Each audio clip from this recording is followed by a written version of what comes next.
Hello there. Today we're going to be looking at this book here called Aliens in Space, an illustrated guide to the inhabited galaxy by Stephen Caldwell. I've had this book, or not this one in particular, but I've had this book since I was a kid. Actually, this is not my original copy. This here is my original copy, but it's missing the dust cover. And just, I think it was 2 or 3 years ago, I found this at a yard sale. I couldn't believe it. I think I only paid like $1 for it. And it had the dust cover. It is in pretty good shape. So let's take a look at this. One of the more significant developments in human history, and without doubt the most dramatic terms of mobility of the species, was the introduction of the first hyperdrive engine by Henry DeVos in 2027 AD. I don't think we're there yet. We're close though. Within a short space of time, when this device had transformed man's attempt to explore his extraterrestrial environment, and the doorway to the stars was open. The question whether we are alone in the universe has haunted Homo sapiens for generations, but even the strongest believers in the possibility of life elsewhere had little idea that it would be discovered so close to our own solar system, or that contact would lead directly to the founding of a great galactic empire. Aliens in Space is a fascinating account of the worlds within the Galactic Federation where sentient beings exist.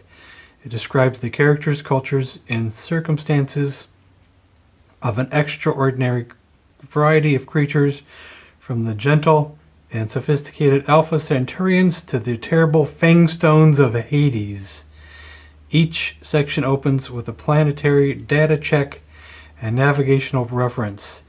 It then goes on to outline the planet and some of the intriguing life forms to be out there. I'll skip the rest of that. 2027. Let's see if we can get hyperdrive technology and visit some aliens by then. We'll skip the introduction, but there's environmental classes. Class A, temperature, Earth type environment. Our own planet is a Class A2. Class B is moist tropical habitat with high humidity rating. Class C is high surface temperatures within limits of human tolerance with limited water presence.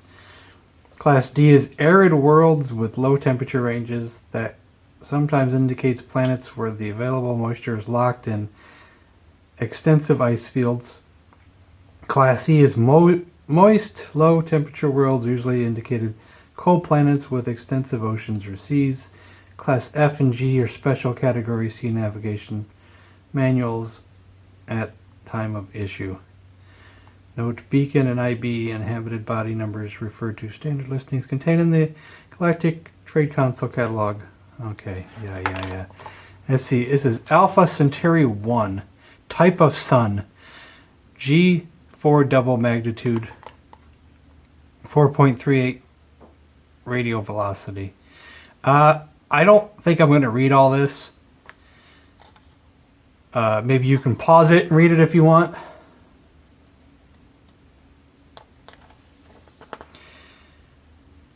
They possess high technology and culture, which was in many respects more advanced than our own at the time. Their level of society has achieved a level of industrial efficiency high enough to free them from most of the more mundane occupations. Gosh, I can't even talk. And they had evolved a fascinating and a complex cultural heritage. Oh, that's a nice ship there.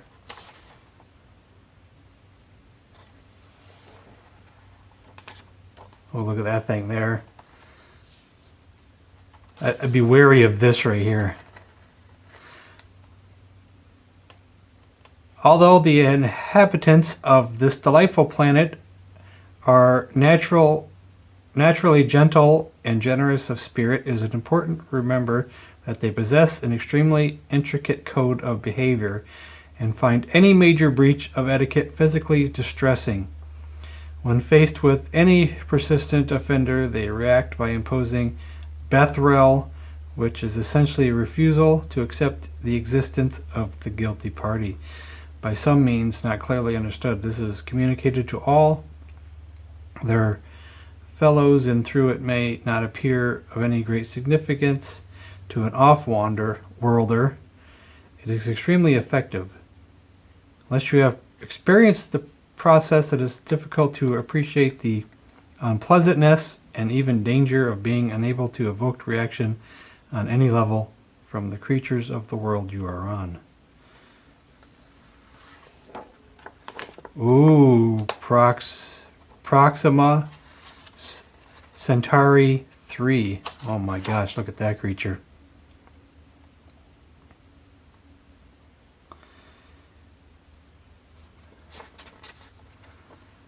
Let's see. I'll read some of this. The population had been decimated in the final offensive and had been further reduced by the after effects of war. Those that remained had reverted to primitive tribal groups foraging among the subterranean ruins of their subsurface defenses, as the exterior of the planet was still uninhabitable when scouts of the Terran Welfare Service landed. Better be wary of that thing there. Eesh.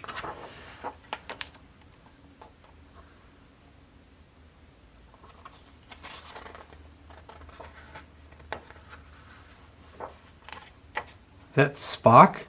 Spock? Is that you?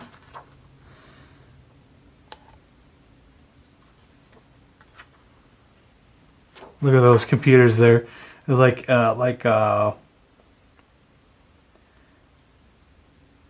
the older style of computers. I don't know all the old brands, Commodores and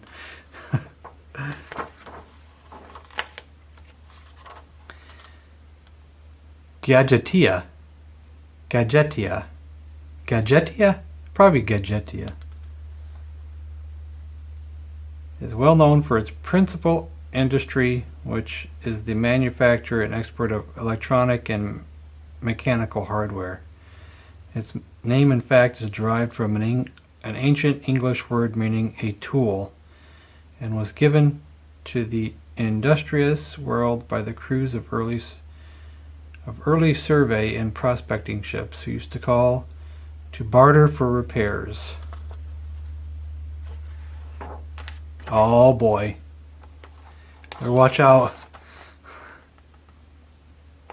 That's one awesome looking robot.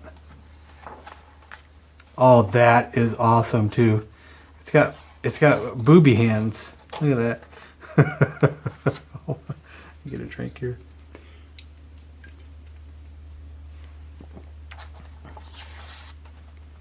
Well, 4 hands are better than 2.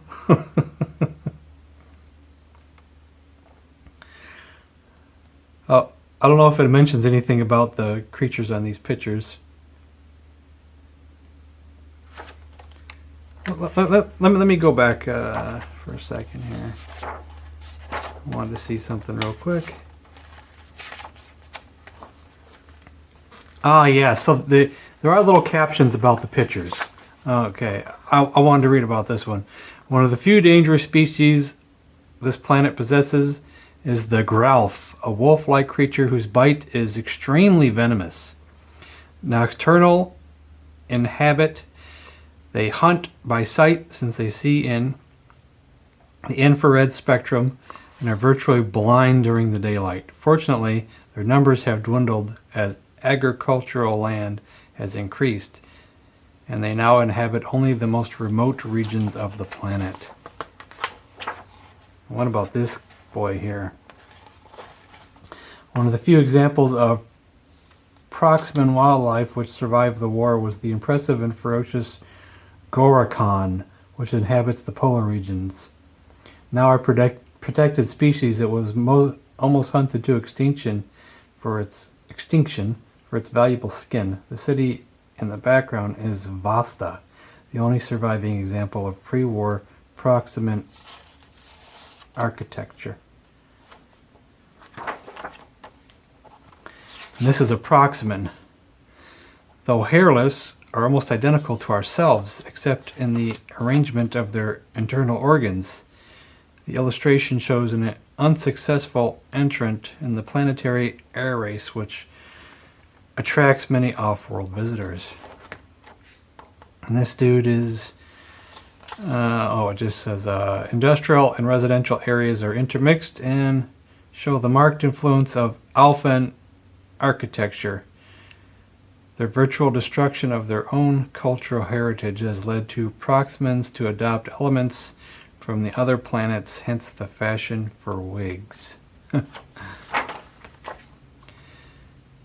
sentiments of Gadgetia are entirely industrial in nature and offer little in the way of amusement to travelers. They are, however, a fascinating race, and there are sufficient points of interest to justify a brief stay, although the only places suitable for humans to relax are the domed glass solar centers, where the inhabitants top up their energy levels.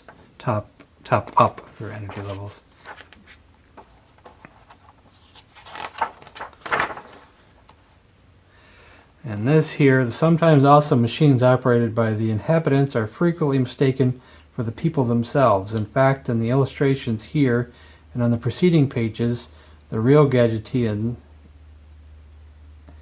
are housed in the head modules of these robot units. Here's an early ancestor.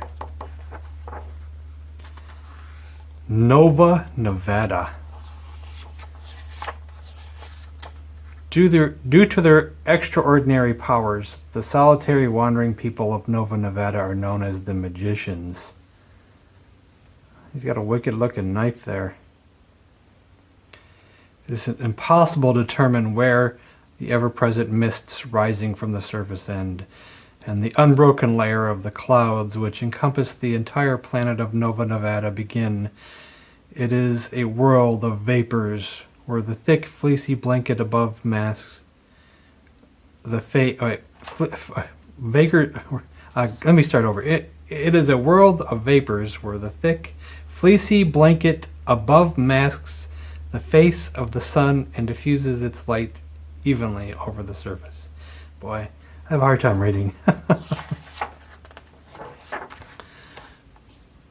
Look at that. Both these remarkable creatures rely on extrasensory perception for survival on this mysterious planet. Is this thing coming to feed these, or is it coming to kill them? I don't know.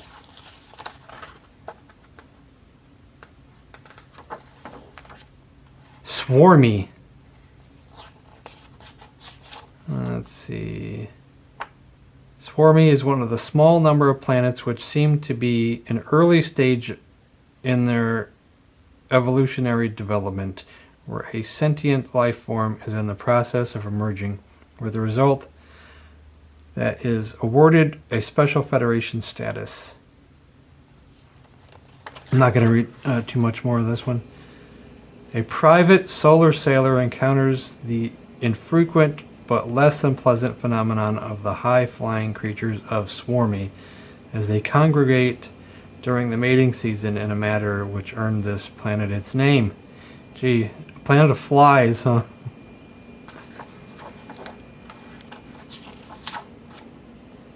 Nice desert. Oh boy. The most spectacular creature known to man is the phoenix squid. 7 of these gigantic and apparently intelligent beings drift just outside the swarmy field of gravity and are known to communicate with each other using hyperwave signals similar to those used by spacecraft. Oh boy, I'd be scared to death of that thing. The celebrated Dr. Tanzali, his wife, and Alphan assistant communicate with one of the primitive creatures he has christened Homo phonesis. Many experts believe the latter to be similar to the missing link in man's own ancestry. The scavenging long dogs are dwindling in number. Is that a Gila monster? This is Reptilia.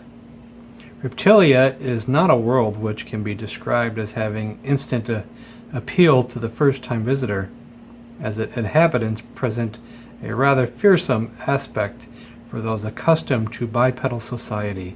As the name of the planet suggests, almost all of the higher forms of life are reptilian, and some species are of considerable size. This very often, the first sight of visitors to Reptilia have of their local wildlife is the arrival of the nearest scarlet dragon, whose ferocious-looking form belies, how do you pronounce that? Belies? B-E-L-I-E-S? Belies? Its placid and inquisitive nature. Belies. These belies. Oh boy. That's like the Kraken or something. The first intelligent species identified on Reptilia was the slycath, an amphibious creature with a sophisticated aquatic civilization. That looks just like a monster to me. Bomb it. Oh boy. We got dinosaur creatures. Godzilla. The lack of the slycath's gill wings and the presence of ladder-like temperature control scales along the back identify the stroller. They can be subject to unpredictable fits of anger and destroying all in their path. So that's called the stroller. The venomous calliope is found in desert areas. It's like Gollum. Ooh, Antico. Look at that dragon. Without a doubt, one of the most fascinating planets for travelers of the Sol system is the distant world of Antico, orbiting Delta Phoenicius in a two-planet system which also contains a number of captive moons. I won't read anymore. Let's see. Life for the Anticans is a battle against almost overwhelming odds on a planet where the rest of the ecology is much as it was during part of Earth's own prehistoric era. Here is an Antican hunter desperately tries to escape the jaws of a feared Pinosaurus overleaf. Oh, Pinosaurus, sorry. This is and it says overleaf underneath it.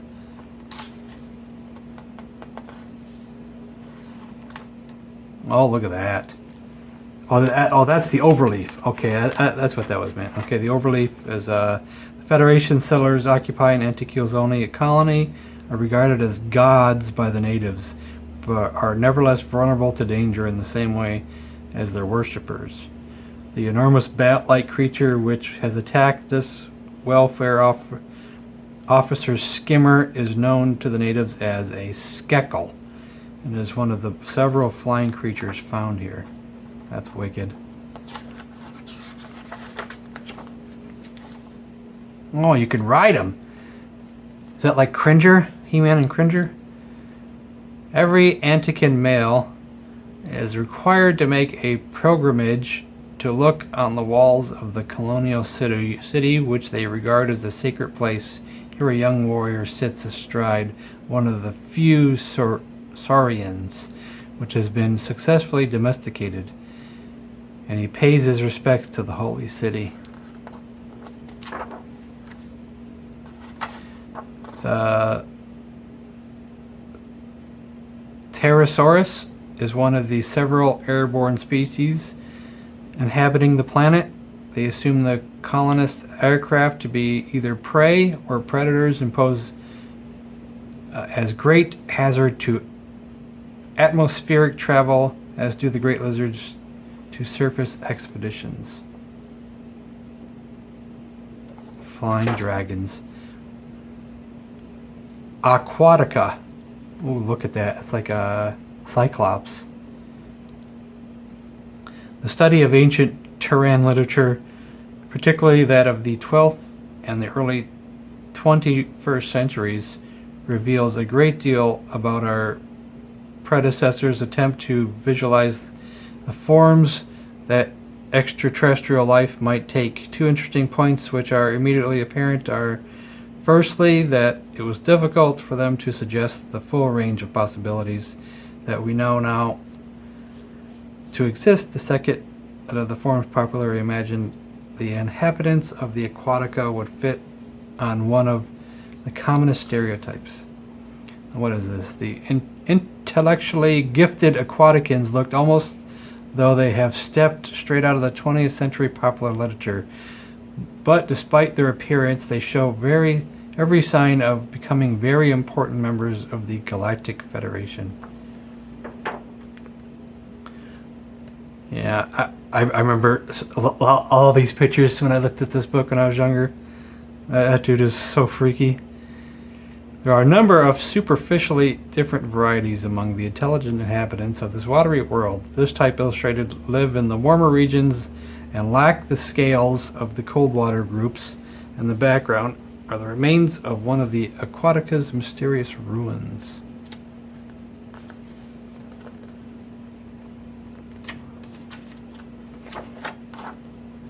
Ooh. There's ample evidence that Aquatica was once inhabited by an advanced species which has since disappeared. The mysterious structure rising from the seabed seems to be kind of a beacon, which is triggered by the proximity of any large object. It is actual purpose, the method of operation has not yet been established. Oh, look at that thing. Giant fish. The long search for the giant creatures supposed to inhabit the deep ocean levels ended with disaster when one of the research subs was attacked and destroyed by what was later discovered to be a normally non-aggressive species. The common vacuum fish.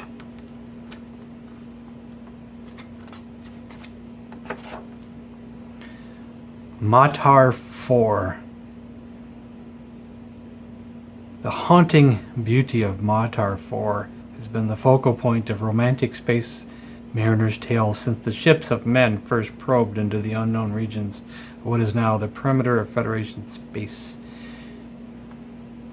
Look at that thing there. The ponderous dominant species of Matar 4 is a wholly unpredictable creature, and it is best to avoid any unnecessary contact.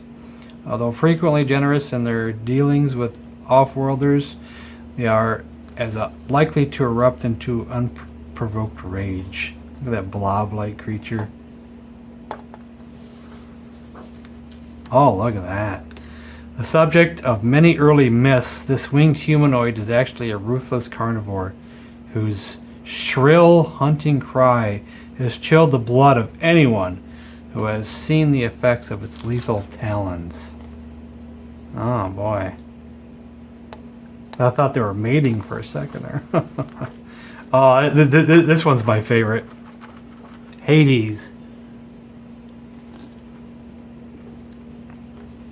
At the very edge of the Sphere of Federation influence lie the planets known as the perimeter worlds. Many of these planets have been registered and charted, but have yet to be explored, and although the Federation's craft are constantly probing the endless sea of darkness beyond our knowledge of wide areas of space is still incomplete. The sinister and extremely dangerous Fangstones inhabit a cruel, hostile world, attracting their prey by emitting sensory signals in simple telepathic form. Oh boy. That is so freaky, man. Freaky. A hostile world by any standards. Every life form on Hades should be regarded as dangerous, as most creatures there regard anything that moves as potential prey. That's wicked too. And that's the end of the book. And this book was published in 1979. It'd be wicked if we actually found planets like this. That'd be crazy. Well, anyway, I hope you enjoyed the look at this book. And thanks for watching.